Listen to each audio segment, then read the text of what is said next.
Wait, what is Lisa G talking about in the comments already? Someone got rolled already? What happened? You guys start the show before I do in the comments.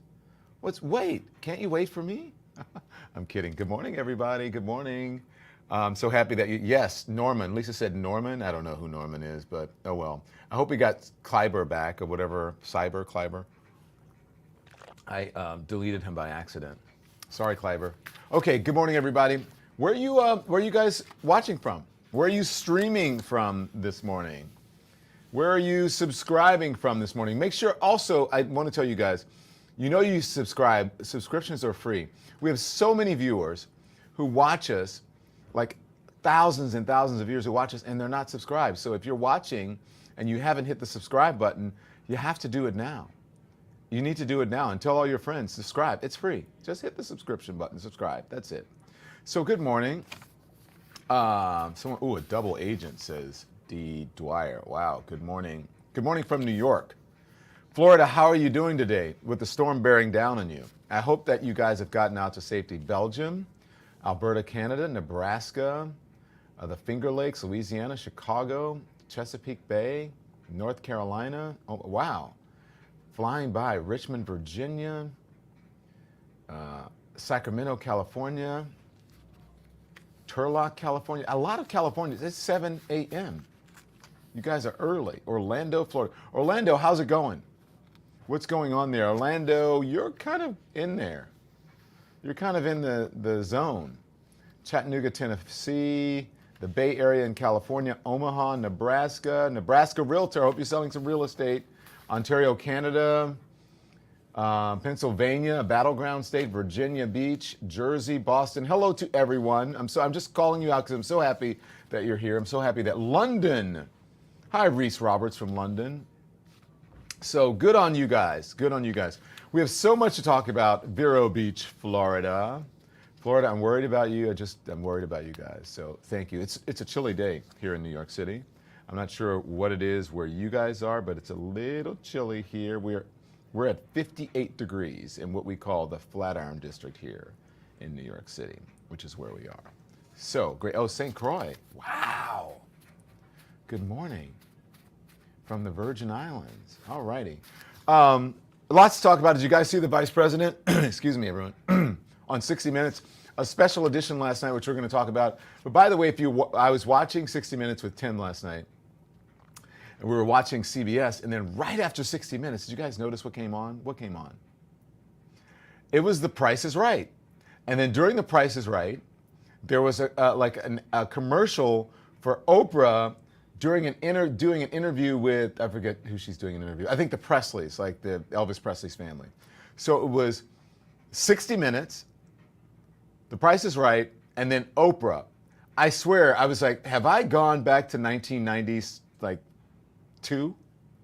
It's crazy. Or the late 1980s. Oprah actually wasn't around right then. She was, but not, as big as she was in the 90s. But I felt like I had gone back to the 90s. I don't know about you guys. But, so it was like old school traditional television, which was very interesting to me. I hadn't watched 60 Minutes in forever. I hadn't watched Price is Right in forever. I hadn't seen like an Oprah show ad forever, except for the town hall that she did with Kamala Harris. Okay, so good morning. It is, yesterday I told you it was T-minus 28, it's T-minus 27 days. Can you believe that? Until Election Day, everyone. Vice President Kamala Harris she's going to continue her media blitz today. She's going on the Howard Stern show. It didn't air this morning. I didn't see it this morning. I think I heard an ad as I was listening to Howard that it's going to air, I think, at 1 o'clock today, 1 or 2 o'clock today. Good morning, Rancho Cucamonga. She's going to be on The View a little bit later today. The Late Show with Stephen Colbert. But it's her appearance on 60 Minutes last night that's currently making some waves, a lot of waves online. We'll see what happens on television throughout the day and throughout the evening. Meanwhile, Donald Trump is continuing to spread his misinformation about the hurricanes, about Helene. I mean, guys, this is not cool what he's doing because people's lives are in danger, but he thinks it doesn't matter because his folks will never go outside of the bubble, right? So he's spreading all of this misinformation about Helene and Milton, hurricanes, Helene and Milton. And Republicans at least are finally starting to call him out, maybe at least one Republican. because they believe that he's only hurting his own voters. We're going to discuss all of that. And then we're going to talk about October 7th. Did you guys see Trump at the October 7th event? Oh, thank you, Vanessa Cannon. Don, you look good. Thank you. You said you lock good, but I lock good too. October 7th, Trump asking if he should sign a Bible at the October 7th remembrance event, smiling with the family of a young man held hostage by Hamas. And then you've got one of the owners, the owner of one of the biggest social media platforms in the country. You're going to hear what he has to say about some people, what he has to say about the Vice President Kamala Harris. I'm talking about Elon Musk, that really has some people concerned, all right? So, and what he has to say about the election, all right? And then we're going to talk about Tim Walz, who's on Jimmy Kimmel, and he's going to talk about how Kamala Harris is listed in his phone under his contacts, okay? So lots to discuss, so let's get right to it. Thank you so much for joining us. He's a 78-year-old man who lost all of his marbles, says Donna McDonald. We'll see. We'll see. We'll see. Make sure you hit the thumbs up and subscribe. Both are free, okay? So Hurricane Milton, and this is a quote, okay? Hurricane Milton, wait a minute. No wonder I'm like having trouble here. Aha, wow.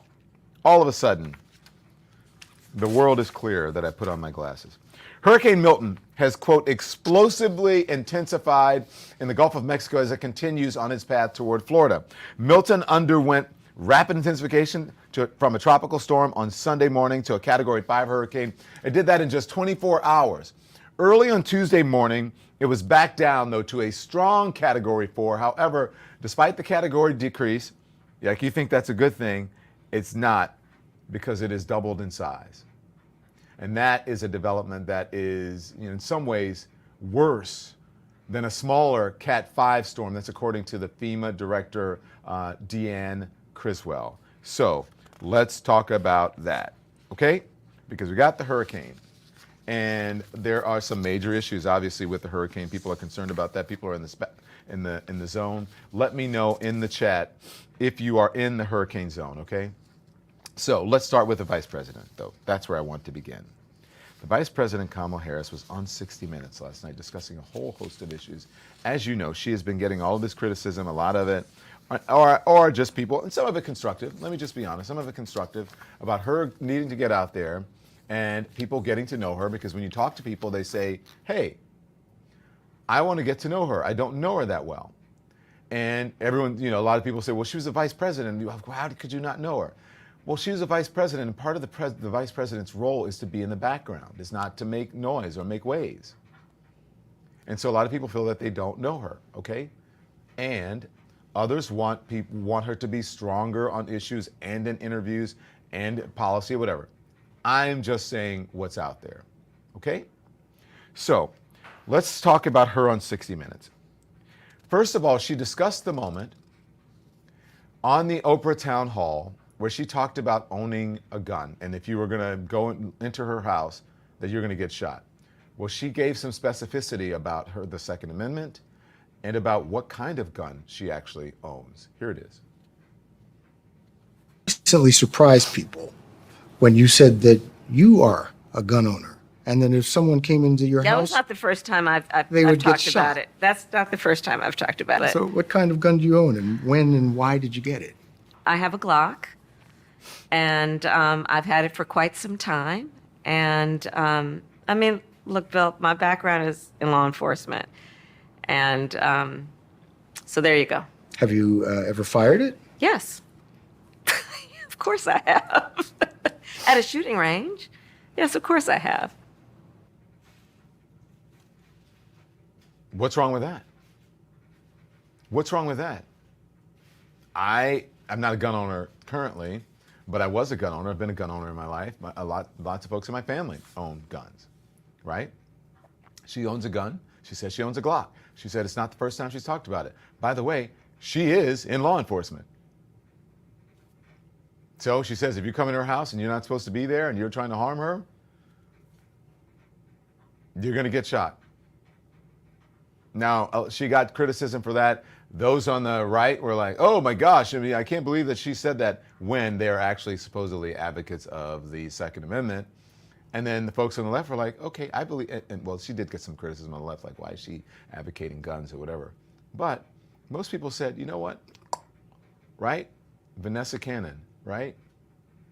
Peace. It's a big nothing burger. Good. Firing a gun while black, says Cindy D, LOL. Well, she did it at a firing range, Cindy D. Hilarious. Okay, so I don't see anything. Thank you, Norman. Don Lemon for press secretary, says Norman Soritz. I don't know if I'd ever want to do that, but thank you so much for supporting independent media. I thank you for that. She probably knows the gun very well, and I bet she's great at shooting it, says Pippi Longstocking. I like that name. So yes, so nothing wrong with that. Again, we're going to go through some of these things. I actually thought she did a very good job. Listen, when you do these interviews, people go into these interviews watching with bias, right? People go watching with bias. I am a very tough critic. You guys remember all the crap I got for criticizing, I believe constructively, the president's debate performance, President Joe Biden's debate performance. And then I got criticized for saying, hey, you know what, Tim Walz should have had a better answer when talking about Tiananmen Square. He should have had a better answer. It was not great. He should have been prepared for that. He should have known, right? So people go into these things with bias. I watch it very critically, and I say, look, I've got to be honest to the lemon heads, and I know most of you are Kamala Harris supporters here and Joe Biden supporters, but I have to tell you the truth. So watching this interview, I thought she did a good job. Now, there are people online saying, well, she didn't answer the questions, and she deflected, and she did this, and she did that. Yeah, of course. Most politicians do that. And she gave enough of an answer for the interviewer to be satisfied. He had to go back a couple times and say, yeah, but I want to know this. We live in reality, blah, blah, blah, blah, blah. Great. That is what he's supposed to do. Bill Whitaker did a great job. And I also think Kamala Harris did a great job as well. Because if you're going to be a politician, if you're running and you know some things are going to try to trip you up on, or if you know, like, you know what, that question really isn't pertinent, and so I'm going to deflect. And one of my favorite things she said about Israel, and we'll get to that, was, actually I think we played it yesterday, but one of my favorite things that she said about Israel was, with all due respect, Bill, I think a better question is, I like that.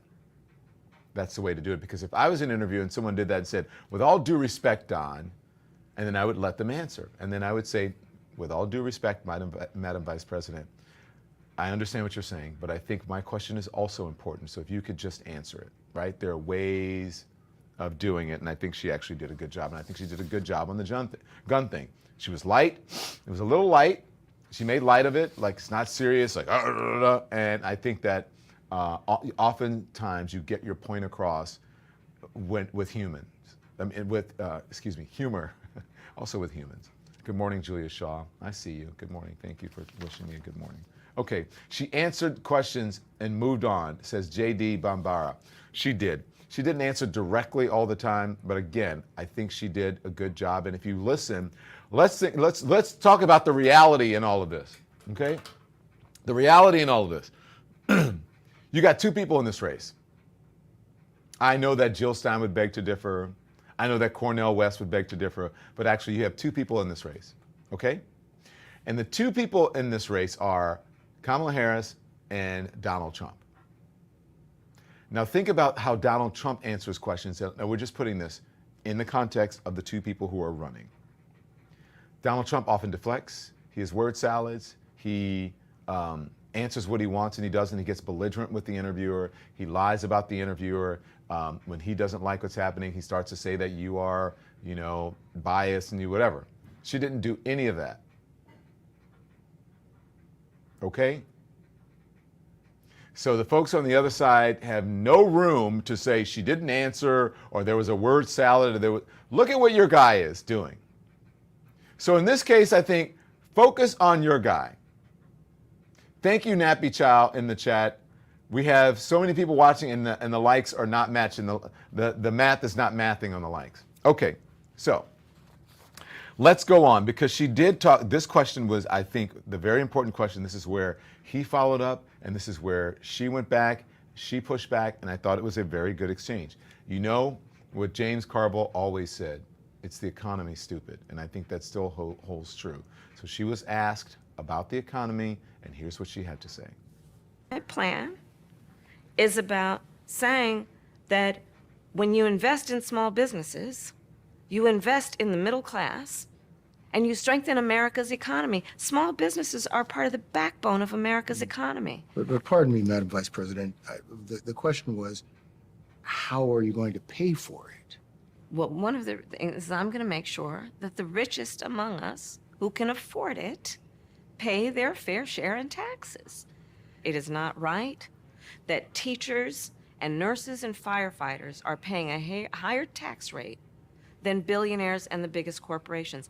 And I plan on making that fair. But we're dealing with the real world here. But the real world includes... How are you going to get this through Congress?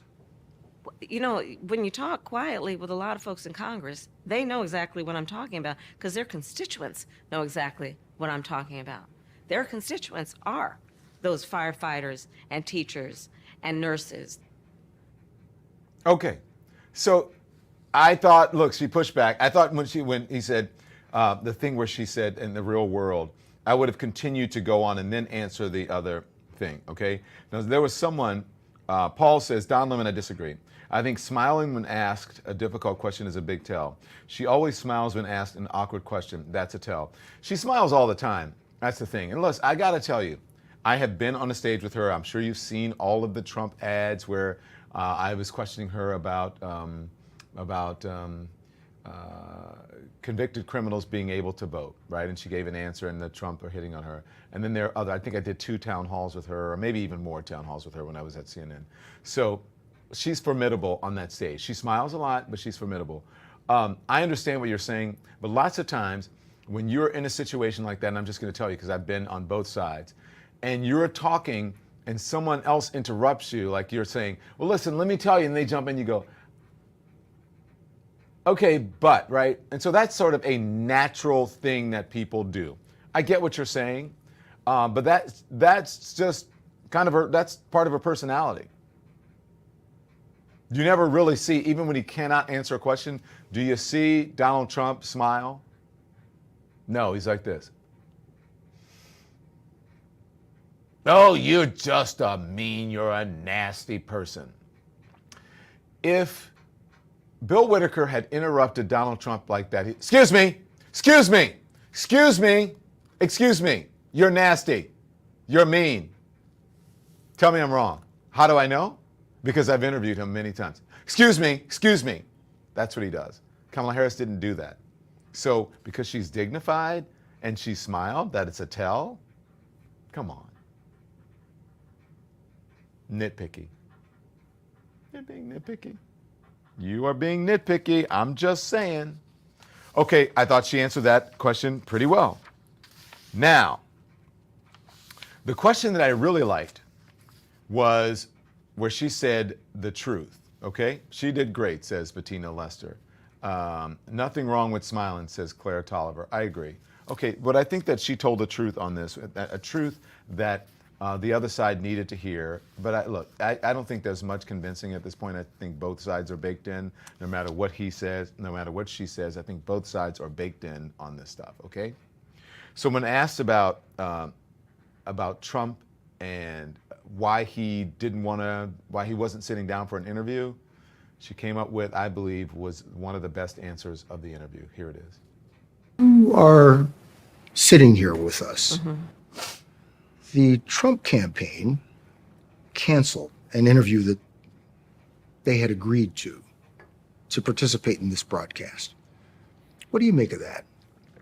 If he is not going to give your viewers the ability to have a meaningful, thoughtful conversation, question and answer with you, then watch his rallies. You're going to hear conversations that are about himself and all of his personal grievances.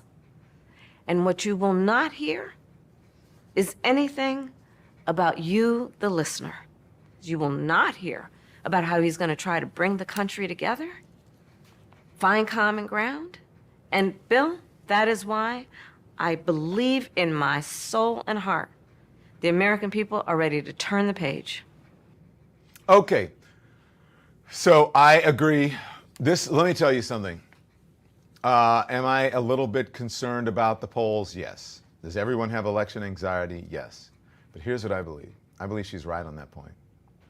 I believe that most people are sick and tired of the vitriol or whatever. And the folks who are saying, you know, I like the policies and like this thing, I like this, it's BS. Just come out and say, yeah, I like the racism. I'm okay with it. Yeah, I like the misogyny. I'm totally fine with it. Yeah, I like the tax cuts. That's what I want. When you say policies, because that's what you're saying. Yeah, I like this. I don't care about anything else. So you may as well say, I like the racism. It's cool with it. I like the way he demonizes immigrants. I like, even as an immigrant, how he treats other immigrants, because I'm already here in America. I'm an immigrant. I'm an immigrant. I'm from wherever. I'm from Mexico. I'm from whatever. I'm from whatever. But it's okay because I want to close the door behind me. That's what gets me about immigrants who come in and support those kinds of policies. It's okay for me to come in, whichever way I came in, whether it was legally or however, right? Because everyone came in by will. You came here willingly. Even if you came here willingly, but you're willing to shut the door behind you so that nobody else can get in, because you figured out America is great and you want to keep it being great, is your belief, or you're being told or co-opted to believe. So if all these other people come in, then they're going to take away from you what you have been able to get here in America. And I'm so selfish that I only believe that there's a finite number of things here in America to go around, so I need to protect myself. Immigrant. Come on now. Where's the lie? I got here. Yay, I got here. Close the door. That part, says Jen Darth, it's the truth. It infuriates me when I hear that from people. But too many people are coming in. How did you get your ass here? How did you get here? Too many people are coming in. And they're coming in, they're doing whatever. Okay. How'd you get here? And what are you doing? You don't think that the other people who are coming in here, that they don't have similar standards as you, and that they don't want a better life, and that they're going to work just as hard as you? But because you're here and you've been co-opted and you're believing the bullshit from the very people who are trying to keep your people out? BF says, do you want to be a minority in your own country?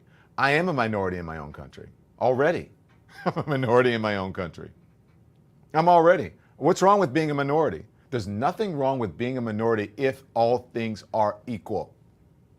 Do you understand it? Now, it's not good to be a minority when you have someone who is used to being the majority and fighting to keep themselves to be the majority, and therefore discriminating against you, or believing that when the playing field is level, that it's discrimination against them. Come on, don't get me started on this, because I can go all day with this. I'm already a minority in my own country. And guess what? Women are a majority, but they're treated as a minority in their own country.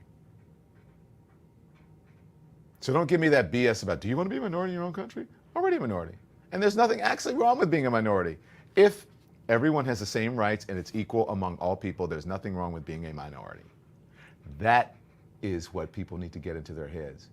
What is wrong with being a minority? What is wrong with being a minority? The only fear from being a minority is what? That you are going to get treated the way the people in the majority treat the people who are the minority. That's the fear. And if you didn't treat people poorly, then there would be no concern or worry about being a minority.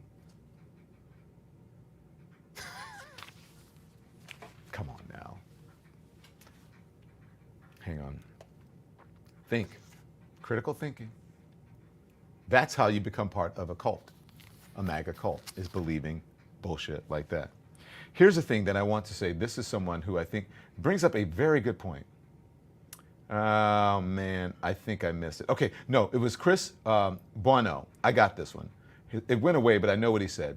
Chris said, hey, don't you remember how she treated Mike Pence during the debate when she said, I'm speaking? Okay, here's the thing. So let me explain this to you, Chris. Last night was an interview, right? The debate was a debate. When you're in a debate, you can say, I'm speaking, or excuse me, I have the floor, or you had your time, or whatever, the moderator, please, it's my time. I'm speaking. You can do that during a debate. When you're interviewing someone, you can do that if you want, but it comes off as what? As rude. And the only reason you do it during an interview is if you cannot answer the question, or you're being fact-checked, or you're wrong. Okay? So, interview, debate. Two different things. Stop giving false equivalency to two different things, to different things in general. All right? I'm being interviewed. Well, Don, with all due respect, your question, let me tell you, this is that I don't like the premise of your question because blah, blah, blah, blah, blah. Now, if you're a professional, that's how you do it. And then it gives me the opportunity to come back and say, okay, I understand that you don't like the premise of the question, but maybe I should restate it because this is what I want. All right? That's different than, Don, not even saying your name. Excuse me, excuse me, excuse me. You're a nasty person.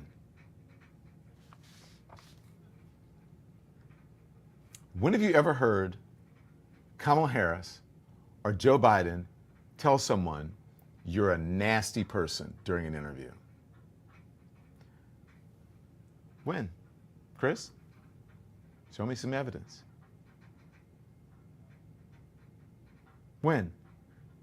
The reason you do that is you do something like that is when the facts aren't on your side and you have nowhere else to go. Because if you hit somebody in an interview with a truth bomb, what can they do? If someone would hit me with a truth bomb and something, I would just go, okay, all right, I understand. You're right. All right, right.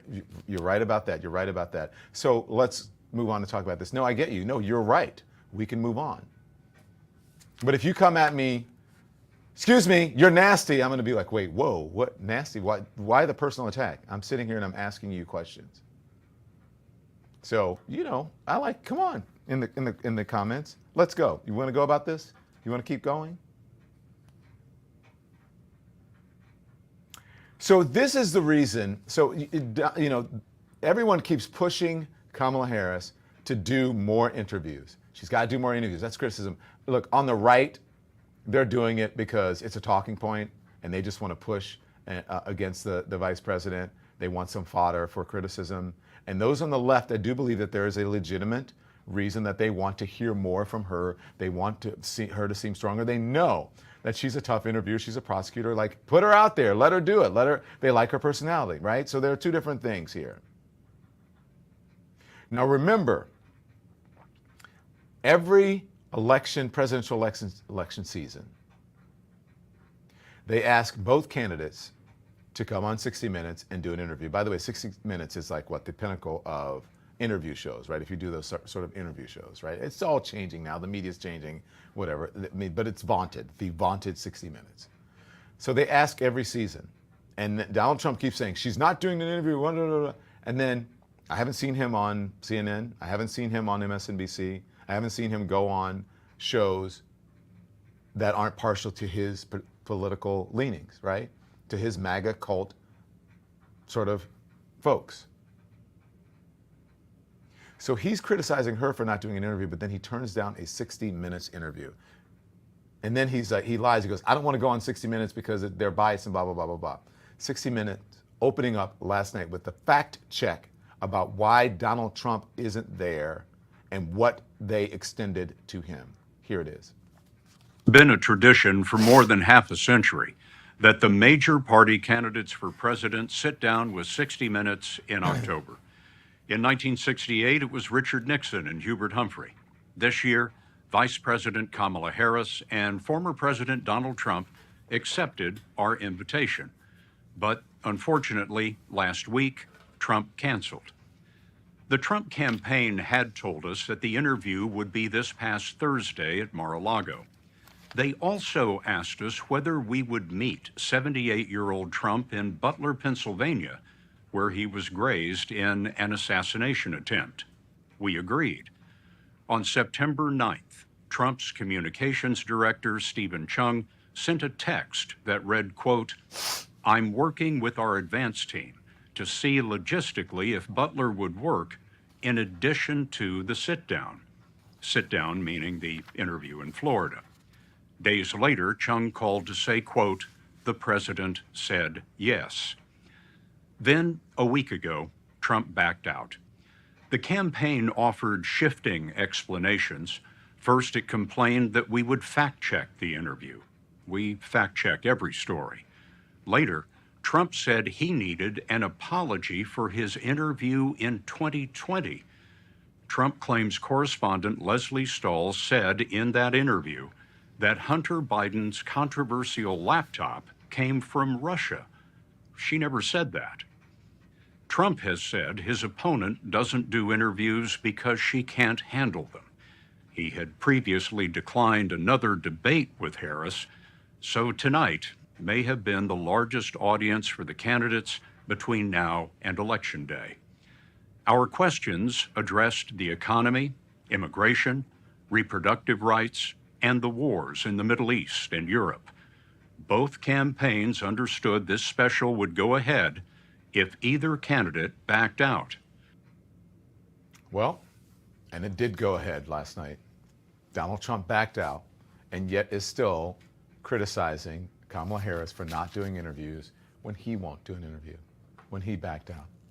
60 minutes there with the receipts. It's all bullshit, people. I'm telling you, it's all BS. He does not care about the people he claims to care about. He very rarely, if ever, tells the truth. It's all about him. He's running to stay out of prison. You're right in the chat. Straight, no chaser. And you're right in the chat. That was 60 Minutes saying GFY, if you know what that means. And so he can criticize, you guys can criticize if you don't like the vice president, you can criticize all you want. We can discuss at length her answers, whether you liked him, whether you think she deflected, whatever. Great. That's what we're supposed to do. But you cannot do that if someone backs out of an interview. Because why? They're afraid. Are you going to fact check? You can't. We fact check all of our interviews. That's part of being a journalist. That's part of being a part of a journalistic institution, is fact checking. Why doesn't someone want you to fact check them? Because that usually means they're lying. Wake up, people. Morning, Joe. I love it when Joe goes on his rants in the morning. Morning, Joe, discussing the interview and what 60 Minutes just said. What Scott Pelley just said right there. Here it is. Donald Trump is the one who skipped the 60 Minutes interview. First time in 50 years a candidate has done that. And is the one that refused to do a debate, even on Fox News. Even on Fox News, who many hosts on that network are echoing Donald Trump's disinformation. They can't do a real interview. And there's actually one of their debate. most popular hosts suggests that civil war is better than voting, and that they need to move past voting. And yet she's willing to debate him there, and he refuses to do it. So last night, as I was watching this, I started asking John, like, what's going on, man? Like, what? I've heard from people inside his campaign, I know you have too, though they're very careful, a real frustration that they have no idea what this guy is going to do. He doesn't do the things he should do to win, and they can't control him at all. What are you hearing? Is there an understanding on his part that he is no longer up to sitting for serious interviews where people challenge him? Is his age, as Peter Baker wrote in the New York Times yesterday, really preventing him from doing serious interviews? The debate, not doing the debate. I'm dumbfounded because this is just not the behavior of somebody who wants to win an election. Look, like I said, he doesn't really want to win an election. He has to win an election. But he doesn't want to win an election. I don't know if you're picking up what I'm putting down. He doesn't want to be president, but he has to run. He doesn't want to go through all the things that you need to do to be president of the United States, but he has to. Why? Because he doesn't want to end up like a special on Netflix like The Menendez, where we're watching him go to prison. I'm just saying, he does not want to go to jail. And you can't put a sitting president in prison or on trial. That's why. Now, the stuff in New York, the local stuff or the state stuff, okay, fine, but what is that? Still, he's not going anywhere, right? It's all about staying out of jail. But, and also, too, he needs to keep up the grift for the co-opted MAGA folks to keep sending him money, even though they don't realize it. Keep sending me money so that I can keep paying my legal bills so that I can stay out of jail. And I know it's weird for you guys, some of you, because you're so biased on I'm not. I'm just telling you the truth. This is the truth. This is the truth as I know it. And the truth as you know it, but you don't want to admit it. And the truth, I know all of you know it. If you know it, raise your hand if you know it. Hit the thumbs up if you know it. Send me some lemons in the chat if you know it. He does not want to go to jail. He's taking your money, and he's getting you to vote against your own interest. Unbelievable. Now, speaking of his bizarre, let's talk about his bizarre behavior, okay?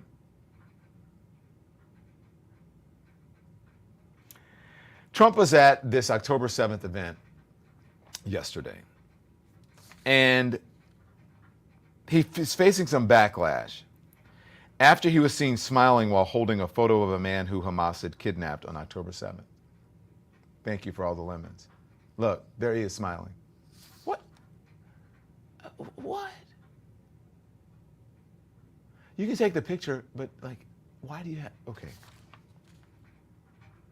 During a remembrance event in Queens, Trump visited the New York City gravesite of Rabbi Menachem Mendel Schneerson. I don't know if you guys remember Rebbe Schneerson. It was when I first moved to New York. There was a whole issue happening in Crown Heights and with the Hasidic Jewish community and so on.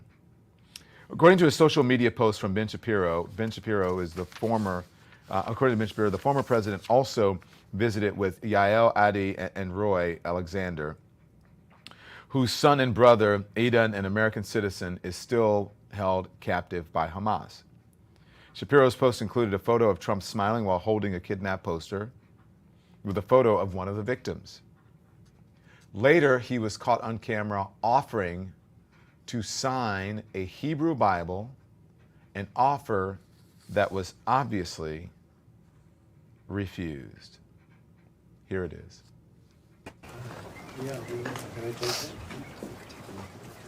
Would you like me to sign this? I love that. Thank you.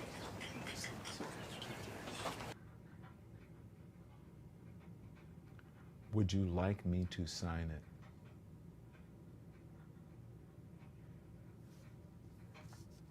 Guys,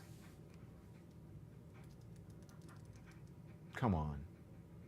And they have nerve to discuss Biden's fitness? Can you imagine? I'd be like, no, I don't want you to sign my damn Bible. Like, really?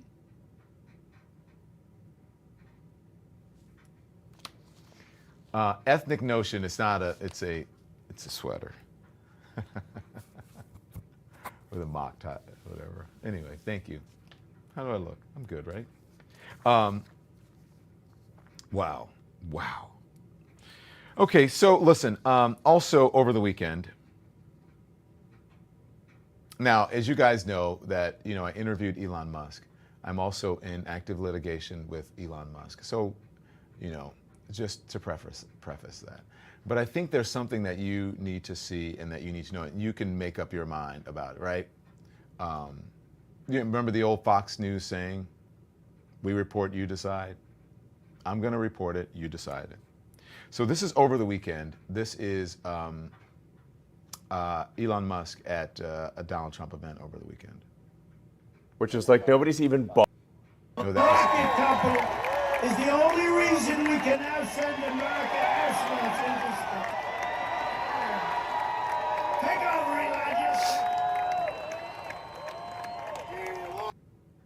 So that was Elon Musk over the weekend. You remember during the interview, I asked him about his meeting with Trump, if he's going to endorse anyone or whatever, and he said, no, I don't want to put my thumb on the scale financially or whatever. He goes, maybe in the future I'm leaning away from Biden.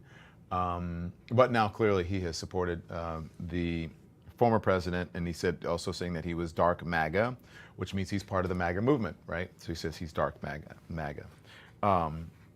But what's drawing some controversy right now is, are two comments. One of them where he's talking about, and now remember, the former president said, we need to take the rhetoric down. He blamed the Democrats, Trump did, and saying we need to take the rhetoric down. The Democrats are going to cause people, they're causing people to, act violently against me. This is an interview, I believe it's on Tucker Carlson's show, and these are the comments that were made by Elon Musk. Now listen closely. Which is like nobody's even bothering to try to kill Kamala because it's pointless. What do you achieve? Nothing. No, it's totally Just find right. another puppet. Exactly. That's It's no point in killing. deep and true, though. Nobody's trying to kill Joe Biden. It's in, It would be bless you. pointless. Totally.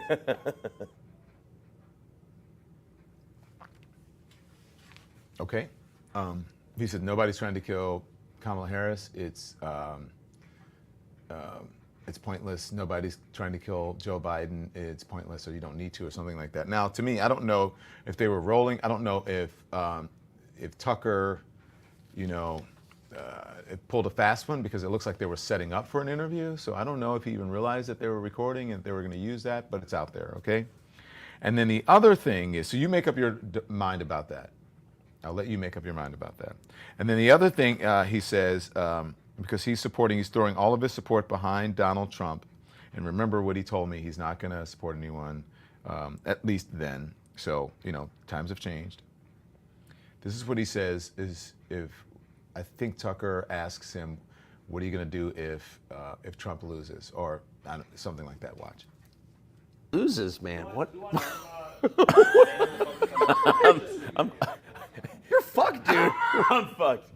If he loses, I'm fucked. It does seem that way. You can't just be like, Yeah, I'm like, how long do you think my prison sentence is going to be? Do you think? Will I see my children? I don't know. because it's not like you can say, well, yeah, I maxed out. Okay. We report. You decide. Hurricane Milton now. It's causing problems. People are in the eye of the hurricane. It has, quote, explosively intensified in the Gulf of Mexico, continuing its path towards Florida. It underwent that rapid intensification that we talked about, from a 5 that was in 24 hours, in just 24 hours. But by Tuesday, it was back down to a Category 4, a very strong Category 4. However, despite the decrease, it has doubled in size. So they're saying, you know what? That's not necessarily a good thing. A development that, it may seem good, but in many ways it's worse than a smaller Category 5 storm. That's according to the FEMA director, okay? Because why? It is just sitting there. It's getting bigger, and water, the storm surge is building up behind it. This is, if you're in Florida, this is the evacuation zone. Take a look at this map. If you're in Florida, these are this is where you need to get out if you're in that zone, right? So Tampa, I know some of you said you're in Orlando, Jacksonville, Fort Myers, Jupiter, you got to get out. You got to get out. And here's the good thing about now, you know, the technology is much better. Even if you don't have electricity, right, you can still access a satellite or some Wi-Fi somewhere, or your phone will probably work because, you know, you don't have hard lines that are cut. You can, most times, get to an area where you will have some sort of phone service. You can probably listen or watch this show. So you will be able to get information. So if you're in that area, in those zones, you need to get out. Okay? So all of this is going on, and you still have Donald Trump continuing to spread lies and misinformation. Okay? And there are people who are like, you know what? I'm a supporter of Donald Trump, but you got to stop it because you're only hurting yourself. People realize that this is all BS, because the moment you say something, you can play a tape or an interview or a press conference of someone refuting exactly what you said. This is on Anderson's show last night on CNN. I think his name's Hines, a Trump supporter, Republican. Line that was hit is overwhelmingly Republican. Donald Trump, of the 25 counties that are under emergency declaration, Donald Trump won all of them but 2.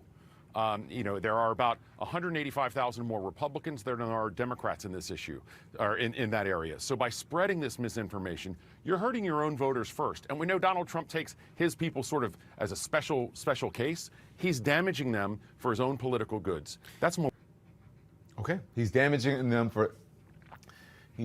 Wow, that was a great quote. He's damaging them for his own political good. That's malicious. And that's right. Now, Trump did a town hall or an interview of sorts, whichever you want to call it, on Fox News with Laura Ingraham, and got fact check about spreading lies about the hurricane response by Laura Ingraham, who drinks the Trump Kool-Aid not even daily, like twice a day, if she could, more. If Trump said, drink some more Kool-Aid, Laura, he'd be like, okay, I'll drink more Kool-Aid, sir. Watch for yourself. Offering people $750 for immediate needs. For the worst, yeah, but for the worst hurricane that anybody's seen. But she shouldn't be there anyway. She should be, I would say, North Carolina is bad, is so bad. And she was there today for 3 hours, I believe, Kamala Harris. So just in, what was that, 10, 15 seconds? $750 is all they're getting. She's like, for immediate needs. That's the first thing that you get. There's more money to come. When they were complaining about this $750 cap, that's for immediate needs. Laura Ingraham pointing it out right in his face, for immediate needs. Now, she could have challenged him more on it and said, you know what? She should have said, this is what I would have done. When he said $750, I would say for immediate needs. That's just initial. That's the initial money that you get, Mr. President, or Mr. Trump, or whatever she wants to call him. I would say Mr. Trump because he's no longer president. I would say that's for immediate needs. So then why do you continue to tell people that that's all the money they're getting? Don't you think that you are misleading them and that you're hurting them because you're not, they're thinking this is all the money that they're going to get, and they may not go apply for more money or more help because you're giving them misinformation.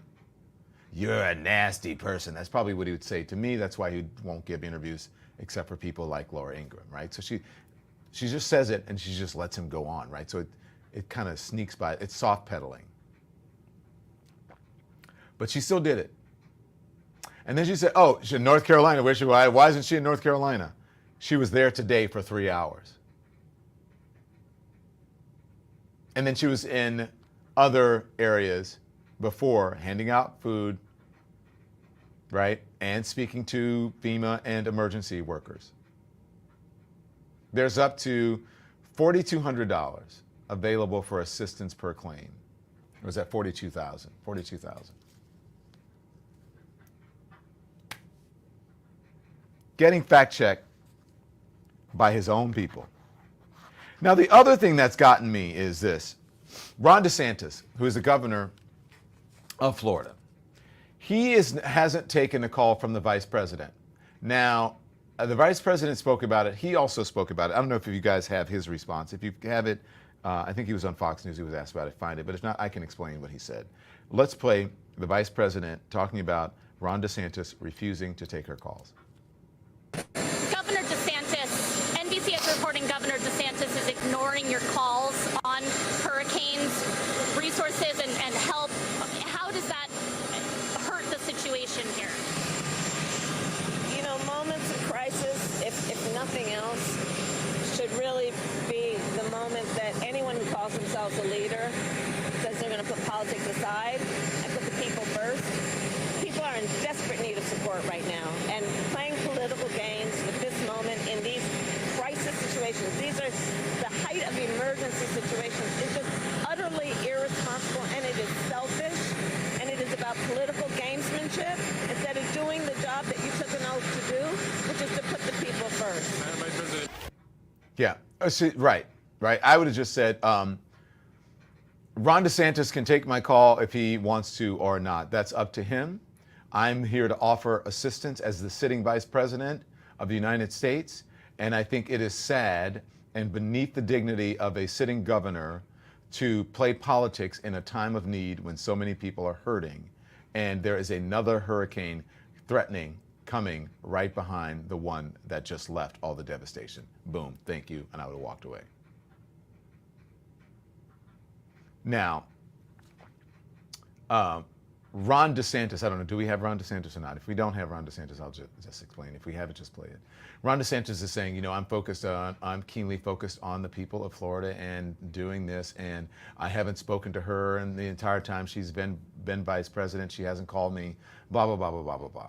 And so why now? Okay, let me tell you what's happening here.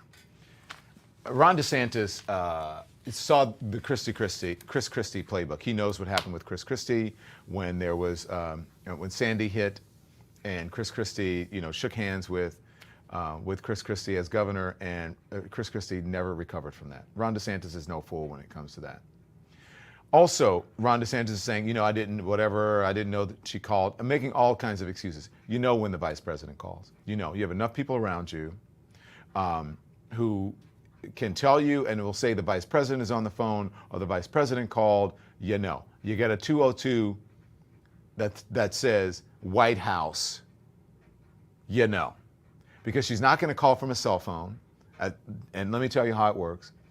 She may call from a cell phone, but it's going to go through the White House. Okay? Hi, Mr. DeSantis, Governor DeSantis, yes. This is such and such from the vice president's office. I have the vice president on the line. Can you take the call?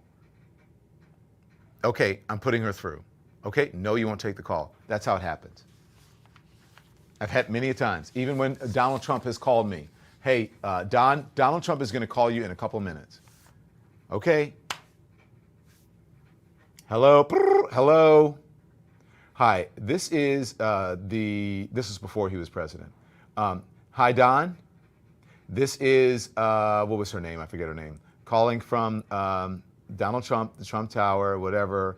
Can you hold for Mr. Trump, please? Yes, I can. Same thing, Joe Biden call. Hi, this is the vice president's office, Don. Can we put him through? Yes, please put the vice president through. That's how it works. I didn't know she called. That's a lie.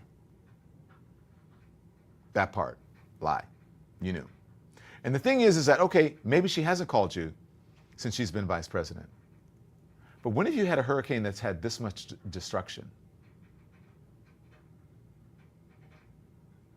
And number two, even if she hasn't, you don't respect her, you should. But if you don't respect her, you should respect the office. You're a governor. She's the sitting vice president. She outranks you. And I know it's your state, but let's just be real about it. So even if you could say, look, yes, the vice president called me, I took the call, and whatever. No one's going to play the call in the media. You're not you're not shaking her hand. You're simply taking a call, and you're saying, thank you, we appreciate your support. We'll let you know when we need it. Thank you, Madam Vice President. Have a great day. Goodbye. Boom. Now she gets out there and says, hey, I spoke to Ron DeSantis, the governor, blah, blah, blah. That's all she said. Yeah, I spoke to her. Do you care to talk about what she said? Nope. So all of that is a lie, Ron DeSantis. Ron DeSantis is DeSantising. That's what he's doing. Yes. Thank you for keeping it real, says Too Blessed for You. It's true. I'm just telling the truth. I know how it works. And he's lying. Okay, let's see where I am, because I got a little carried away with everything that I've been talking about. I think that's it. So listen, the vice president is going to be on The View today. She's also going to do Howard Stern, which I think is at 1 o'clock. So I want you to listen, and then we're going to discuss at 5 o'clock. How did she do? We may have the same sort of thumbnail. How did she do? But also someone who's been out and about is Tim Walz. Tim Walz was on 60 Minutes last night. They interviewed him. I think he did a great job. They're letting Tim Walz be Tim Walz. Also, he's leaning away, which I like, from that sort of, hey, guy, how are you? Whoa. Like, you're going to be the vice president. You want to be the vice president. Don't do that, okay? You don't have to do that. I like it when you say, these folks are just weird. That's what got you there. You stay with that. You don't have to be like this sort of affable, like, ooh, character from a sitcom. I'm keeping it real. I'm hearing what the church ladies are saying. The ladies who wear the church hats and who actually go to the polls are saying, we don't need him acting, this is what they say, this sort of buffoonish kind of thing, like, ugh. Like, don't do that. You're a smart guy. We don't need to. Keeping it real. But he's actually a really funny guy. He's got a good sense of humor. Right? This is what is this? I need Tim Walz to stop saying knucklehead. Yeah, look, and I'm telling you, the people who actually really like him and support him, like, they don't want him to do like that sort of act thing. Just, like, yeah. Don says, Don, you sounded like Pee Wee Herman. Yeah, but you know what I mean, that kind of thing. I'd rather have that than Mike Pence. Well, duh, casual observer, we get that. Don, you're on point. Yes, I'm just telling you the truth. Tim Walz needs to be himself. Yes, Allison, I agree with it, but that's not himself. It's like, Tim Walz, we like you. You don't have to, like, get us to like you. We like you. Now lean in and rip them to shreds. That's a Tim Walz. Tell them how weird they are. And every once in a while, hit them with a zinger. Jallo Ford says, yes, quit the knucklehead. All right. So Jimmy Kimmel. Walz is on Jimmy Kimmel. He's talking about how he has Kamala Harris listed in his phone. Here it is. Got the call from the vice president asking you to be her running mate. Is it true that you let it go to voicemail? Yeah, in typical me fashion, I missed it. It was an unmarked number, so I'm thinking it's like a car warranty thing or whatever. And then I got a call from a high-ranking aide said, pick up your dang phone. So they called you, you had their number. And is she in your contacts now so that doesn't happen again? She is. Yes. She is. May I ask, how do you have the vice president listed in your contacts? It's my dry cleaner. That's what it says. Is it really? Is that right? Yes. So my they dry told me cleaner. to come up with something. It's all I could think of. So, Well, you're probably going to have to change it now. Yeah, I know now. Sorry about it. But then what happens if your dry cleaner needs to get in touch with you? You're not going to be... I didn't think that far ahead on that. Your dry cleaner can be Madam Vice President. That's it. That's true. That's so funny. So that was a perfect tone, right? Like, you don't need pratfalls and that kind of thing in order, right? He is Coach Walz. We get it. I like that he's a cool guy, but you don't have to be like, oh my God, it's like that. It's like, all right. So But it's true because here's why it's true. I have that. Like for certain people in your phone, like you don't want people to know who they are if they're calling, or if like your phone gets lost, you don't want people to know like, hey, this. I'm just making up. Oh, there's a Barack Obama or Oprah's cell phone. I'm not saying I have those people on my thing, but I'm just saying, maybe. You don't want people to know, so you give them weird names like.